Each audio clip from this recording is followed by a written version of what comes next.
So this stalker is about to try and ruin someone's life for like the dumbest reason ever. Now her name's Kathy, and Kathy's around 50 years old. During this time living in California, and Kathy has a problem. She really wants to buy a house, one for her and her husband and her daughter. But it can't just be any house. She has a disabled teenage daughter, so the house needs to have a certain layout, like it can't have stairs. And so she looks and she looks and she looks for the perfect place for her. And one day in 2011, she finally finds it. This one. This is a picture of it. And Kathy's like, this is it. This is the one. I have to have it. It was meant for me. And so she officially makes an offer through her real estate agent, and she waits. Meanwhile, other buyers are also interested in this house. Specifically, these buyers, Janice and Jerry.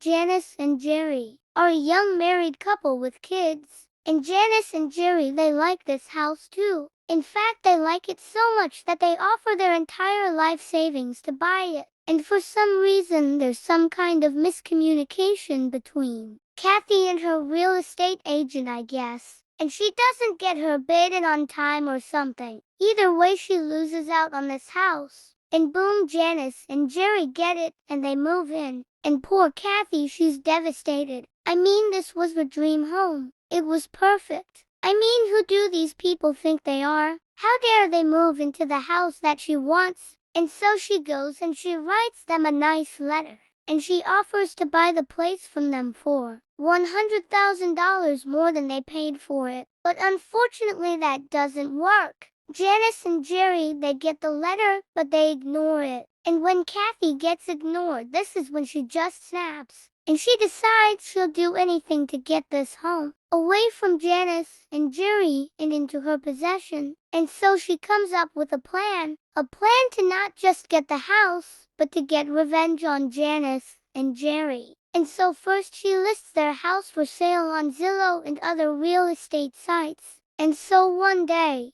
a bunch of strangers just start showing up to their house, ringing the doorbell, and they're like, let us in. We're here to see the house. And Janice and Jerry are like, what? Who the hell are these people? Then Kathy somehow starts ordering things online in their name. So they start getting bills for things that they never ordered, like a $1,000 bill for adult diapers. Then on Halloween, she shows up to their place all dressed up like a trick-or-treater so that she can get a peek inside and see what they're doing inside the house. Then during Christmas time, she contacts the post office and has all their mail stopped. So I guess they won't get any Christmas presents on Christmas. And then for New Year's, she posts an ad on Craigslist telling high school students that there's going to be this huge New Year's keg party at Janice and Jerry's house, so that a bunch of drunk high schoolers show up to their house like, we're here for the party, bro. And these might seem like harmless pranks or whatever, but Kathy's just getting started. I mean, she does way worse than this. Like, she sends letters to all their neighbors making it look like an official notice, and she tells them that a sex offender has just moved into their neighborhood, so that all the neighbors think Jerry is a sex offender. And on Valentine's Day, she makes and sends Valentine's Day cards to all the wives in Jerry's neighborhood and signs them Love Jerry, making it look like he's trying to smash with all the wives in the area. And so now all these husbands are mad at him, and one of the husbands finds the card, and he like storms over to Jerry's house, and he's all banging on the door, and he's like, I'm going to kick your ass. And Jerry has no idea what he's talking about. And this apparently happens 7 more times, with 7 other husbands in the neighborhood, whose wives all got a Valentine's Day card. Now at this point, Janice and Jerry are starting to realize that they're being targeted. Someone is harassing them, but they have no idea who. Who would want to do this to them? So now they're starting to get paranoid, and they install cameras and a security system at their place. They add a spiked fence.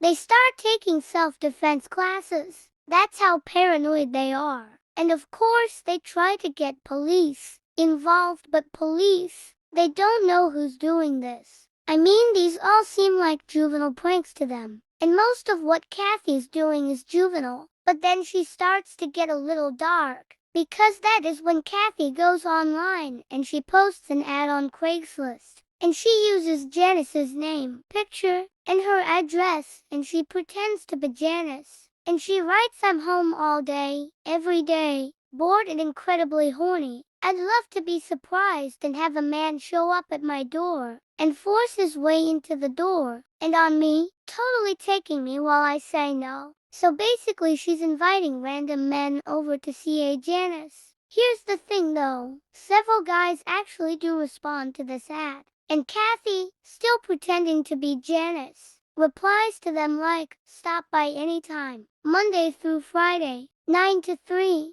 I like the element of surprise." And this evil plan works because a few weeks later, one of the guys actually does show up to Janice and Jerry's house. And this weirdo is like walking toward their front door, ready to force his way in and do exactly what the Craigslist ad says he can do. However, by sheer luck, Janice isn't home, but Jerry is. And as this is happening, he sees the man coming up to his house and he stops him from coming inside. Like, "What the hell are you doing, man?" Then this Craigslist weirdo makes up some bullshit excuse about why he's there, and I guess he gets all embarrassed and leaves. Then he messages Kathy, still thinking it's Janice, and he's like, "I showed up, but there was just some guy there." And Kathy's like, "Yeah, that's my husband. You should come back. We'll all have a threesome." But I don't think the guy ever goes back. Regardless, Kathy still can't let this petty one-sided grudge go. She keeps trying and trying to get someone to come assault Janice and make her suffer. Meanwhile, poor Janice and Jerry,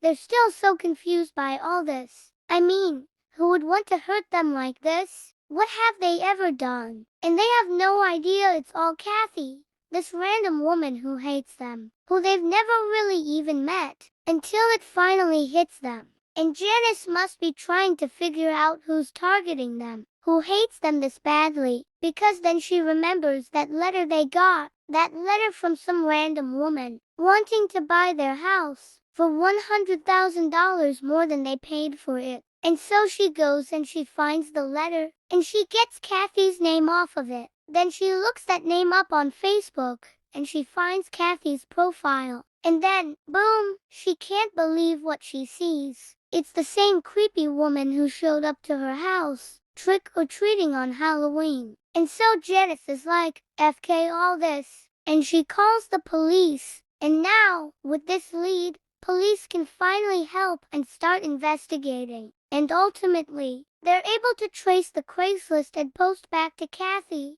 So now they know it's her. And so, bam, they go and they arrest her. And I don't have a mugshot, but here's what she looks like in real life. And so Kathy takes a plea deal and she gets sentenced to house arrest and probation. And the worst part is that she finally ends up buying a new house for herself. And her new house is only about a mile away from Janice and Jerry.